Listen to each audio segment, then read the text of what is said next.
So I'm good. you've just come from roughly where? From the east. We were in the Eastern Front, in the Donbass region. What was that It's, like? I have one word to describe, and it's just hell.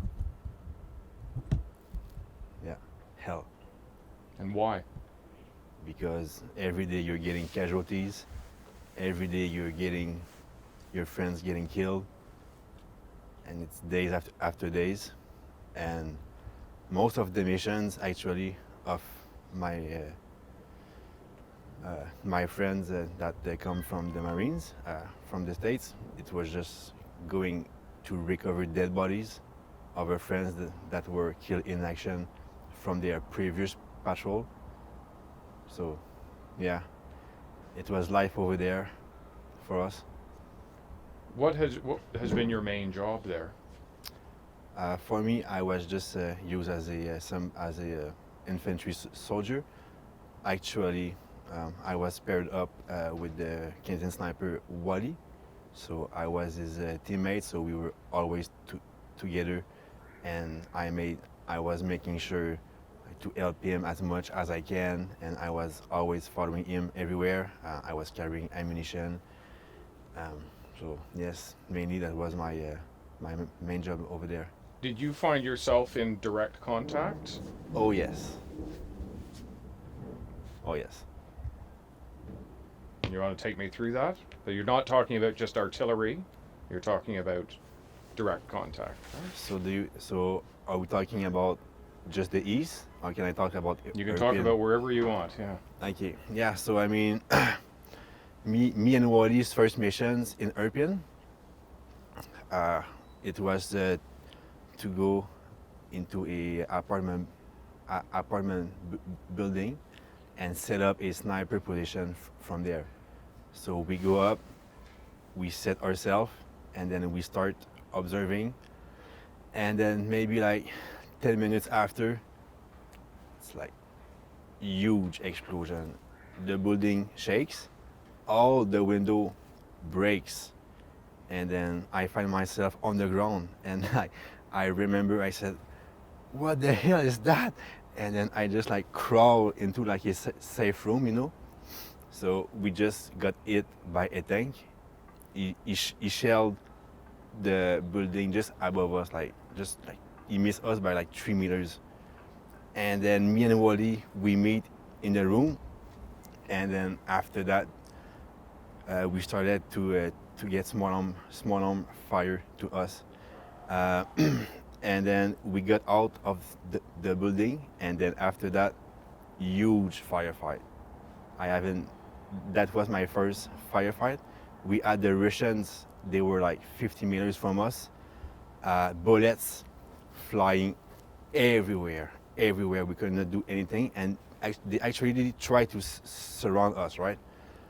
Uh, and at that point, we had one casualty. One of our friends got shot at the shoulder by a Russian sniper. So in his right hand, he was carrying his pistol, and then he was like covering his wound like that, bleeding everywhere, and just like, and he kept running and stuff. And then yeah, bullets flying everywhere.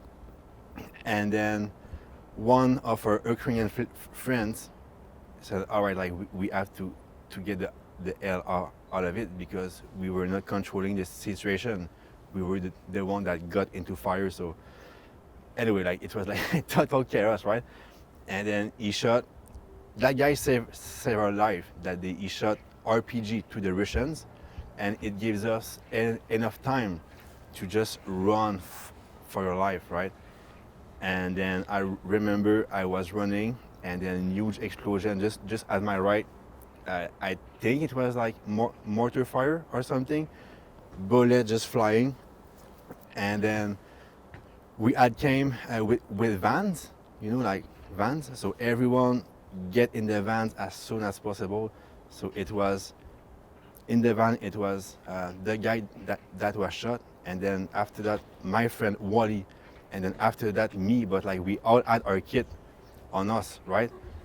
So for me, my right hand was holding the head panel of the passenger seat, and I was holding the other head panel, right? But we were too much in the van, so I couldn't close the door. So my back was outside the van, and I was holding like that. And that guy was driving like 100 kilometers in like a really residential street, right? And and then if I had left, I would just fall and just like fall on the ground. And then I had like the passenger guy was still shooting at them when we left. So and then we just it's a miracle, like we just made it out of there. But I mean, yeah, and that was our first patrol, our first mission. And then from there it just got worse. Yeah, that's what I would say. How long ago were you in the east, in Donbass? I would say about maybe 10 days ago. We did approximately 1 week there because at first we were fighting in Irpin. Then after that, with our group, we freed the city from the Russian. And then me and Wally and our unit, we got sent to fight in the east. And then, yeah, in the east it was total different experience because in Irpin it was mainly urban fighting, but in the east it was like the vibe was like World War II. It's like rain, mud, fields, trenches. Yeah, and it was hard because there was an entire Russian tank regiment on the other side of the valley, but we could not really do anything because we had one javelin with us, and actually Wally learned in 2 hours how to operate the javelin, and then just like that we became a javelin operating crew, like me and Wally. So after that we were always sent on missions with the javelin, right? But the tanks, they were too far away for us to engage with the javelin. So every time we would go out, they would just shoot at us. And then there was one morning. That one morning, me and Wally, we left. The mission was to go on a one-day mission, right? Like in the little forest, to observe. If tanks approach, we engage them with the javelin. So 5 o'clock, it's me and Wally. We walked there. We walked there. It was like 1.5 kilometers in the mud and stuff.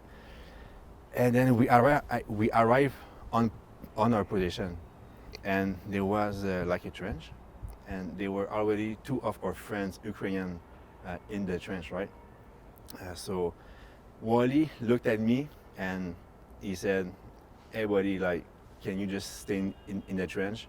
Like, you don't need to be outside." And I was like, "All right, man. You know, like, it's pretty boring to just sit in a trench when your buddy like is doing some work." But you know, I listened to him. And then I go in the trench, and then the two Ukrainian friends, they come out of the trench, right? And then Wally said to them, "Hey guys, go back in the trench." And they just did not listen, and they were just smoking just beside the trench and stuff. And then Wally went a little bit further to observe like the Russian tanks he could see with his binoculars. And then for me, what I remember is I was in the trench, and then I removed my helmet, right? And then I put it on the ground, and like the sun is coming out, and like, it's a pretty good day. Maybe I will go out and just like talk to my Ukrainian friends, right? So I'm about to come out. I put my first feet on the little step, and then it just happened. Huge explosion. So I fell in the trench on my back, and it just like in the movies, like in my ears, like ding, like that little sound. Then I'm like, what the hell? And then I get up, That's and then now and then I understood what had happened. Like we just got shot by a Russian tank, and it was like very precise shot. They could see us very good, right? They shot right between our two friends, and then I got up, I put back my helmet, and I look. I see one of my friend dead. Is not moving. He's not moving. He's just lying on the ground. He's dead. It's sure he's dead. Like there's no way to survive that. And then I looked to the other one. He was like just a couple of feet from me, and then he was still breathing, but no legs. He didn't have any legs. And then we made eye contact. I looked at him. He looked at me. And then after that, his head just like started to move on his right, and you could see his body crisping and stuff. So he just like passed away in front of my eyes. So I was like, all right. So yeah, just two of my friends died in front of my eyes. So and then after that, me and Wally. I mean, Wally saved my life on that day because he told me to stay in the trench. But after that, me and Wally just got together. And then it's funny because Wally like was saying things like, I wonder if I can get them with the javelin from here. And I was like, bro, we need to get the hell out of here. Like, there's nothing we can do. Like, we need to get out of here. And then he said, oh, I need to go get my sniper rifle. And so he crawled back beside the trench. The tank shot once again at the same place. He received like shrapnel and stuff, but like he's fine. And then he took a look on the guys just to double check, but there was nothing. Like they were both dead, right? So he grabbed his sniper rifle and then he started running.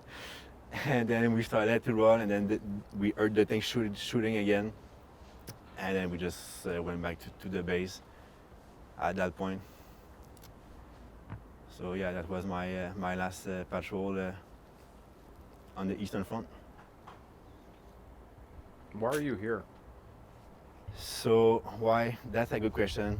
I'm here to help, right? I mean, the war started February 24th, and I just could not stay at home watching on TV because like most of the Western people, like they see everything that goes in the news and then they think, it's sad for them, but it's not here. So they just close the TV and then they go eat with their kids and just keep living their life. But for me, I just cannot do that. And then on February 28th, when the president, the Ukrainian president, made a public call for foreign fighters to come help him, I saw the call. It was Monday at 8 o'clock in the morning, and then I was in the plane on Monday at 1800 in the evening. I was on the plane on my way to Ukraine to help. What do you think about the Ukrainians now that you've been fighting alongside them?